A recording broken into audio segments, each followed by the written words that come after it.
Então, guys, eu sei que na aula passada eu tinha prometido para vocês que a gente iria acabar aqui o nosso PyPort, né? No caso, organizar ele em classes. E você pode ver aqui que o meu já está até organizado. Mas por que que eu não postei essa aula, né? O que que acontece? Acontece que esse script aqui, como ele estava relativamente mais complexo do que os outros scripts que a gente já veio escrevendo, a estruturação desse script aqui em classes, ela foi um pouco mais complexa do que os outros scripts que a gente fez, né? Até então. E até aí não tem nenhum problema. A questão é que o vídeo ele ficou muito longo. E além do vídeo ter ficado muito longo, a minha explicação ela não ficou tão boa. Então eu senti que se eu publicasse aquela aula, eu só estaria atrapalhando, né? Seria, se eu fosse publicar aquela aula, seria só para adicionar horas nesse curso. E você pode até pensar, tá, Messias, mas por que que você não gravou de novo?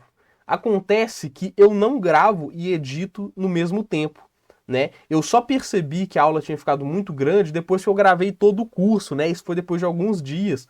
Ou seja, se eu fosse regravar, eu teria que reescrever o script de novo, voltar ele ao que ele era antes, né? Para então regravar aquela aula.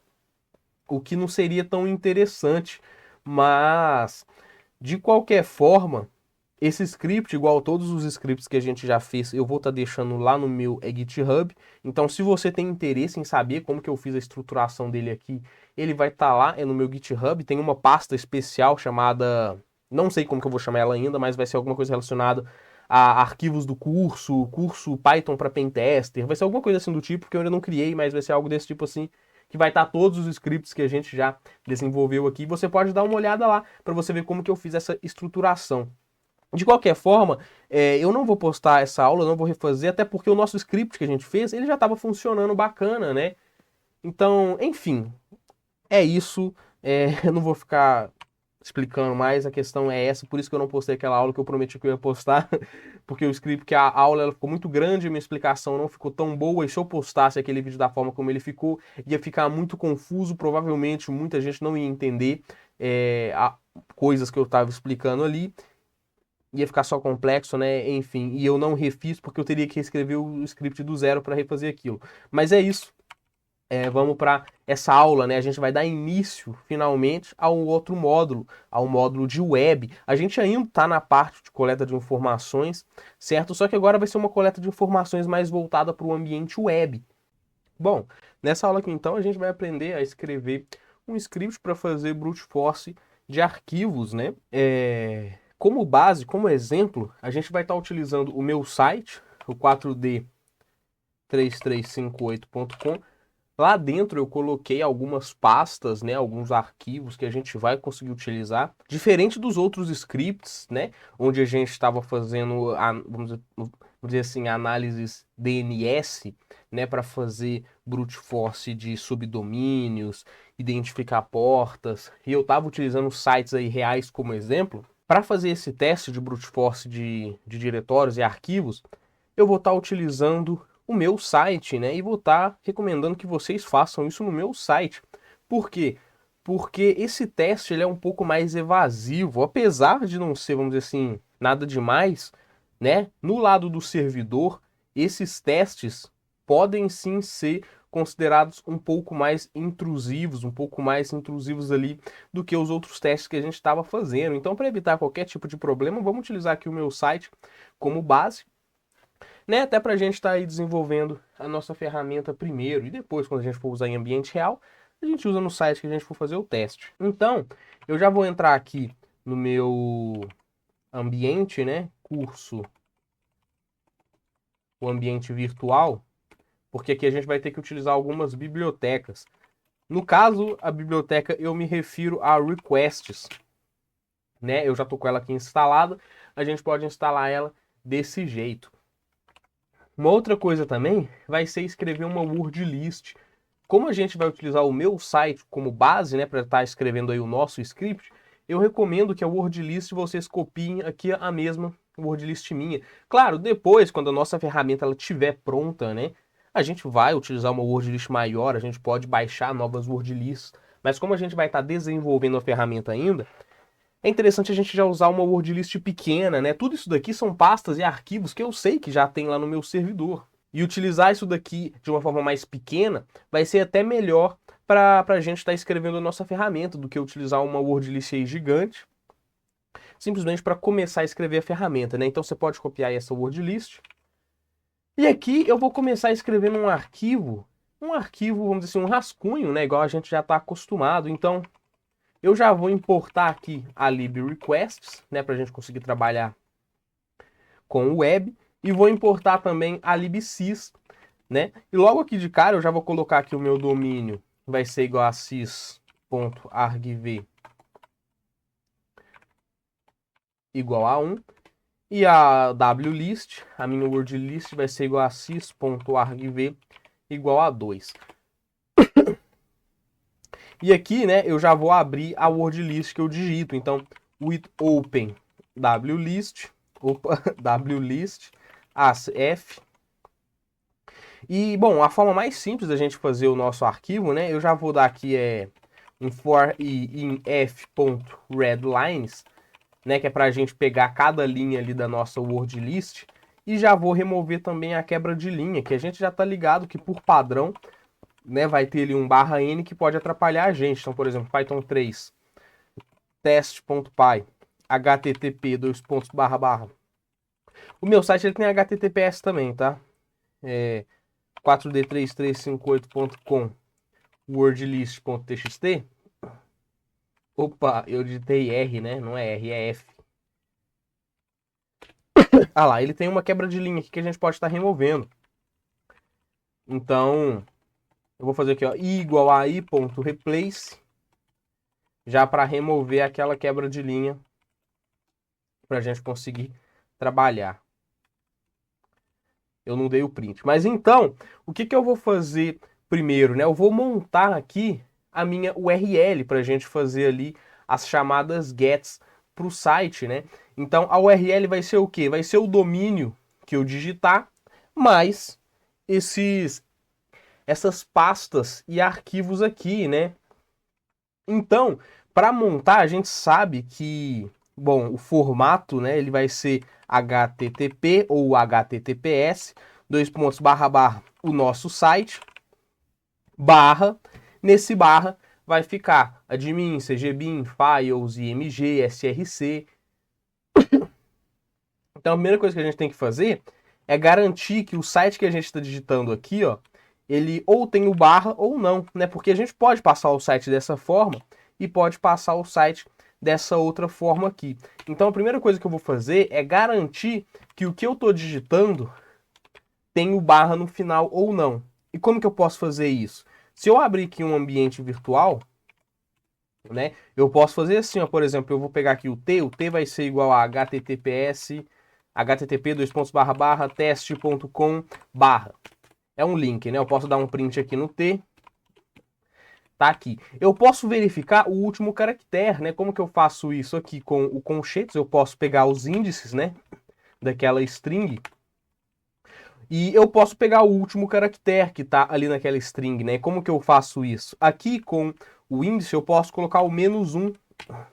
E aí a gente vai pegar só o último caractere da string, né? E a gente pode utilizar isso. Eu posso fazer assim, ó. If domínio -1. Ou seja, se o último caractere do domínio que eu digitei ele for diferente de barra, eu vou... Na verdade, se ele for diferente de barra, eu vou fazer domínio mais igual barra. Ou seja, se eu digitar um domínio aqui que não tem barra no final, eu já vou adicionar o barra. Então aqui, ó, eu posso dar um print aqui, print domínio. Se eu digitar aqui 4d3358.com sem barra, ele adiciona o barra para mim. Se eu digitar com barra, não acontece nada, né? Porque ali ele já vai ter barra. E aqui agora a gente vai montar o URL. O URL vai ser igual a fstring, né? Vai ser igual ao domínio mais o i. Esse i aqui, eu vou deixar como... Eu vou salvar o i como item, né? Porque pode ser uma pasta ou um arquivo, item. E aqui agora a gente tem a nossa URL montada, ó, URL. Ó. E agora o que a gente tem que fazer é fazer uma chamada para esse site aqui, para cada uma dessas pastas, para saber se aquela pasta, se aquele arquivo, ele existe, né? Deixa eu tirar esse print aqui. Fazer uma chamada para esse site aqui para saber se o arquivo ou pasta ele existe. E como que a gente identifica se um arquivo ou pasta existe? Para exemplificar, eu vou abrir aqui o meu Burp Suite. Beleza, eu vou abrir ele aqui, ó, só para mostrar, né, como que funciona ali o comportamento de um ambiente web. Então eu vou vir aqui no repeater e vou montar um cabeçalho get, né? Get barra http barra 1.1 host 4d3358.com. Copiar isso daqui, eu vou editar aqui, só para adicionar o host, vou mandar na porta 80. Vamos ver, send. Calma aí, deixa eu adicionar uns enters aqui. Send. Agora sim, ó. Então a gente tem aqui um get pro meu site, né? Bacana. Sempre que a gente for identificar uma pasta, por exemplo, né? Vamos supor, porque aqui a gente tem pastas e arquivos. Então, quando a gente for digitar, por exemplo, um barra admin aqui, quando o nosso script ele for testar esse barra admin, repara que o servidor ele responde aqui com um 301, né, movido permanentemente. Isso aqui acontece porque o servidor ele interpreta, ele consegue identificar que isso daqui é uma pasta, só que ele vê que eu não digitei o barra no final, né, da pasta, que seria o equivalente a isso daqui, ó. Ele vê que não tem esse barra. E como ele vê que não tem esse barra, ele retorna aqui um 301 com um location, com o caminho certo, né? No caso, o admin barra. Então, a forma da gente identificar uma pasta seria essa, né? A gente vai dar o get aqui, se o servidor ele responder com 301 redirect e o location for igual ao domínio com um barra no final, a gente sabe que a pasta ela existe, né? Só que a gente não vai fazer isso com um get, né? Porque o get ele consome muito do servidor até na resposta, né? Porque ele vai carregar aqui o conteúdo do HTML. O mais interessante, o Epic não deixou eu escrever. O mais interessante é a gente fazer isso com um pacote head. Porque o head, ele é um pacote muito mais tranquilo do servidor carregar, porque ele não vai carregar o corpo daquela pasta, né? Por exemplo, se eu der um head aqui, index.html, ó, ele não carrega o HTML do site, né? Ele vai carregar só o cabeçalho. Isso é muito mais leve, o que faz a resposta também do servidor ser muito mais rápida. Então é assim que a gente vai fazer o nosso script. A gente pode vir aqui, ó, e a gente pode fazer da seguinte forma, ó. Requests.head. A gente vai utilizar aqui a URL, né?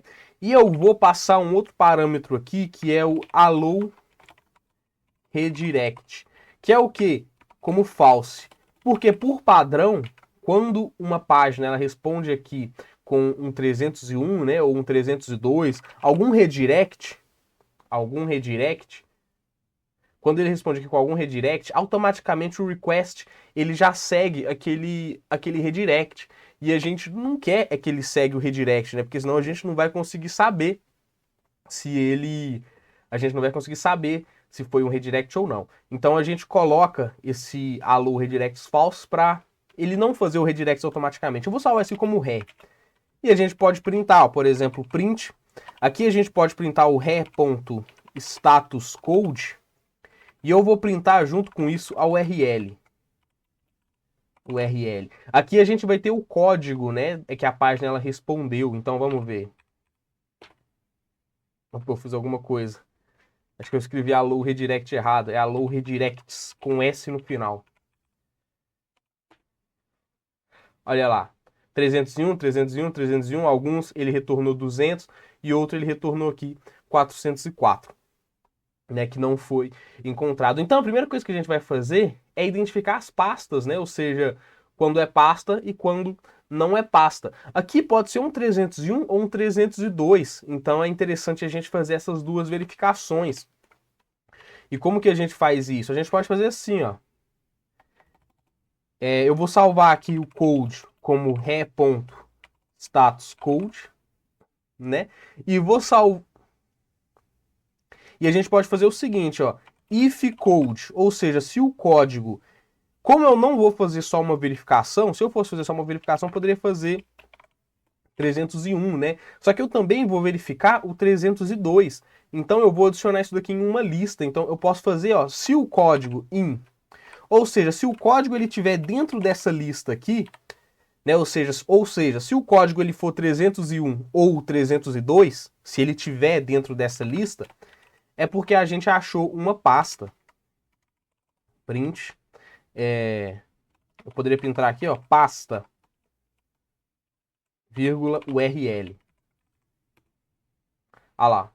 A gente identificou algumas pastas. Só que lembrando, não é só verificar se é um redirect ou não, né? Porque pode ser que um arquivo é que a gente identificou, ele retorne um redirect também. Então o nosso script, se ele for testar um arquivo e ele retornar um redirect, o nosso script ele vai alertar que aquele arquivo é uma pasta, e aquele arquivo ele não é uma pasta. Então, se o servidor ele retornar aqui um 301, a gente vai extrair esse cabeçalho aqui, ó. A gente vai extrair esse header, né, esse cabeçalho, o location, e ver se o location é igual o que a gente estava testando aqui, a URL que a gente estava testando, adicionando barra. Então, como que a gente extrai o cabeçalho do location? A gente vai fazer assim, ó. Eu vou salvar em uma variável aqui, né, location igual a. Então, a gente vai fazer a re, né, que é a variável aqui que eu salvei, ponto readers, ponto get. Ou seja, a gente vai pegar um header. Qual header que a gente vai pegar? O location. E vamos printar aqui, ó, ao invés de printar isso daqui, eu vou printar o location. Location. Vamos ver os locations que ele identifica. Eu vou printar a URL e os locations, né? Então primeiro vai ter o URL, depois o location. Vamos ver. Olha lá, ele pega para mim a minha URL e pega para mim o location que a página retornou. Então o que a gente pode fazer é o seguinte, a gente adiciona o barra aqui na nossa URL e compara para saber se vai ser igual, né? Porque tudo que está faltando aqui na nossa URL é o barra, para ficar exatamente igual isso. Aí sim a gente vai ter uma verificação boa. A gente pode fazer assim, ó. Eu nem vou salvar isso daqui em uma variável. Eu vou fazer da seguinte forma, if URL mais, eu não sei se eu posso fazer assim, vamos ver se eu posso fazer assim. Ou seja, eu vou adicionar o barra aqui na minha URL. Se ela for igual ao location, aí sim, colocar os dois pontos aqui, né? Aí sim a gente pode printar aqui, ó. Diretório. Diretório, pasta. Em uma f-string, né? Vamos ver? Ah, não é pasta. É URL. Pronto, é URL. Eu não sei de onde é que eu tirei pasta. É URL, né? Que é a nossa URL aqui, ó. Agora vamos ver? Ah lá, funcionou. Funcionou bacana. Agora, só para o print ele ficar melhor ainda, eu vou adicionar o barra aqui na URL. No print, né? Só para ele printar para a gente bonitinho assim, ó. Então, beleza, o nosso script ele já é capaz de identificar diretórios. Agora, a gente tem que ser capaz de identificar arquivos. A identificação de arquivos, ela pode ser por meio de dois códigos, né? Seja o, deixa eu colocar aqui o index.html, seja o 200 ok, ou então o 404, como é o caso aqui do ponto .htaccess, que é acesso negado. É 404 não, 403, que é o acesso negado. Né? Então a gente também pode fazer essa verificação aqui, essa verificação aqui no nosso script. Então a gente volta lá e a gente faz assim, ó, elif, ou seja, como a gente vai por vários ifs, né? Elifs code in, a gente vai fazer o mesmo esquema. Se for 200, 403, deixa eu só fazer isso aqui para ficar bonito. A gente pode printar, print, tracinho F, F aqui, né, para o F-string, A gente printa a nossa URL, que é o nosso arquivo, e a gente diz qual que foi o código, né? Code. Aí a gente sabe qual que é o código daquela pasta, se foi um 404 ou um código 200, né? Então vamos ver se ele está funcionando. Ó, ele identificou aqui a pasta, o arquivo htaccess, o arquivo index.html e algumas pastas. Agora, para o nosso script, ele, vamos dizer assim, ele ficar funcional mesmo, a gente tem que fazer uma função recursiva, ou seja, ele identificou uma pasta, depois que ele rodar tudo, ele vai testar agora tudo dentro da pasta de mim. Vai testar tudo da pasta CGI-bin, tudo na pasta -files, /files, né? Enfim, uma função recursiva para ele ficar verificando os arquivos dentro da determinada pasta, porque senão a gente teria que ficar passando manualmente, né? Rodou aqui, a gente ia ter que rodar aqui de novo, só que agora com /min, e a gente não quer isso. Então, como que a gente faz isso? Primeiro, eu vou adicionar aqui, eu vou organizar esse código aqui em funções. Né? Primeiro eu vou fazer a função para checar arquivos, eu vou fazer como def check. Esse def check, ele vai ser tudo isso daqui, ó. Ou seja, eu vou receber tudo isso daqui. Então eu vou dar um cat aqui, porque eu consigo copiar tudo isso daqui, ó. Tudo do request para baixo, né? E aí eu coloco aqui. Eu só vou desidentar uma vez, porque ele está identado duas vezes. Beleza, eu vou apagar tudo isso aqui agora. E essa função check, ele vai receber o URL. Ela vai receber só o URL, né? Ela vai receber só o URL. E a gente chama ela aqui embaixo aqui, ó. Vamos ver se está funcionando a mesma coisa? Beleza, continua funcionando o nosso script. E eu vou fazer uma outra função, que é a função que vai ser responsável pelo looping, né? E eu vou chamar essa função de looping também, ó. Vou chamar de def looping. Por quê? Porque futuramente a gente vai adicionar multithreads, né? E ter essa função aqui separada vai ser muito útil para a gente. Essa função looping, tudo que ela vai ter vai ser um for, né? Ou seja, tudo isso aqui que está no for. Então, for i in word list, a gente vai repetir isso daqui, ó. Item vai ser igual a isso daqui, né? Ou seja, remover os /n's. O URL vai ser igual a isso daqui. E aqui a gente chama a função check. A função looping, ela vai receber o word list e vai receber o URL. Certo? Acho que tá certo. Aqui agora eu vou remover esse for, só que eu tenho que criar a minha word list, né? A word list, no caso, ela vai ser uma lista. O que que vai ser o word list? A word list vai ser esse cara aqui, ó. f.readlines. Esse readlines, ele retorna justamente uma lista, né? Por isso que a gente conseguia usar ele num for. Só que a gente vai salvar isso agora em uma variável, word list, né? E essa word list aqui agora ela vai ficar salva em uma variável e tudo que a gente tem que fazer é chamar esse looping aqui, ó. A gente chama o looping, especifica a nossa word list aqui e especifica o URL. Em tese, o nosso script ele ainda deveria estar funcionando. Vamos ver? Vou rodar aqui. Claro que não, o que eu fiz errado? O URL não foi definido.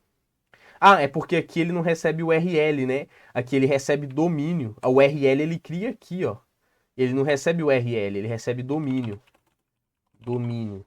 Que ele vai montar aqui com o domínio mais o item e vai criar a URL. Aqui ele passa o URL, só que aqui a gente vai definir o domínio que a gente criou aqui. Então tá certo, eu vou tirar aqui o URL e passar o domínio. Vamos ver se está funcionando? Beleza. E como que eu faço então para isso aqui ser uma função recursiva, né? A gente vai fazer o seguinte, ó, eu vou criar aqui uma variável que eu vou chamar de pastas.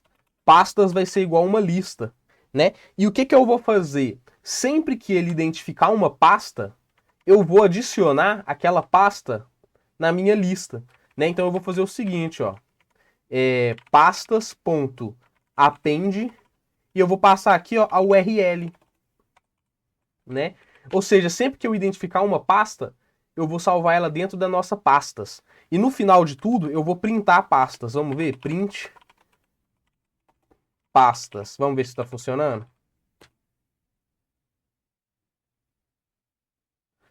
Ó, ele printou aqui para mim as minhas pastas, né? E agora o que eu vou fazer?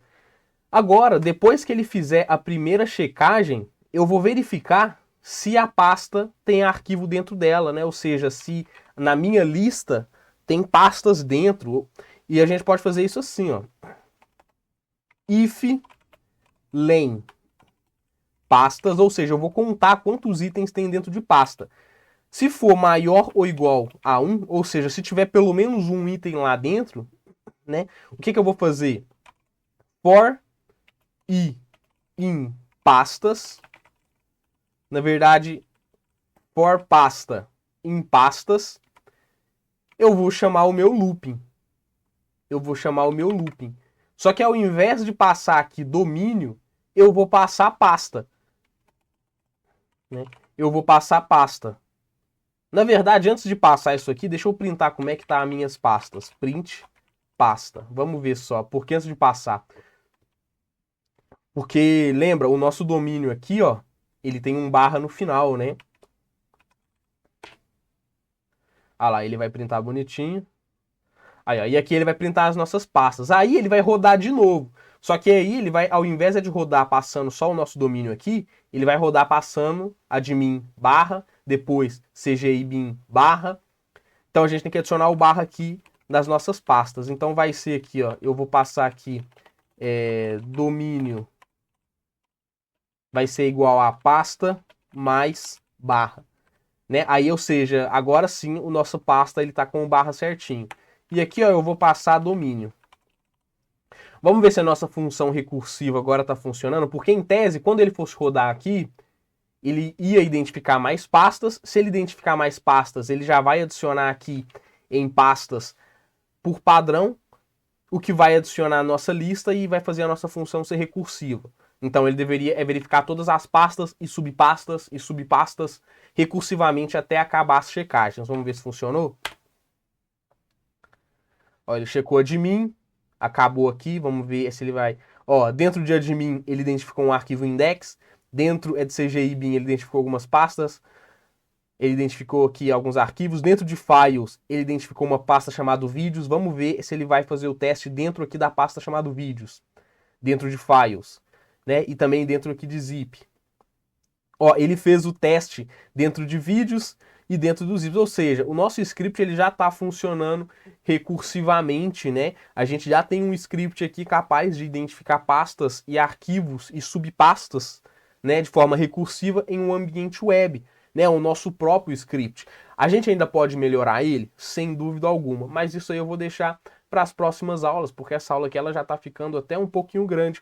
Mas é isso aí, o nosso script ele já está funcional, já está um script bacana, inclusive que a gente pode usar agora em ambiente real. Mas é isso, até a próxima, guys.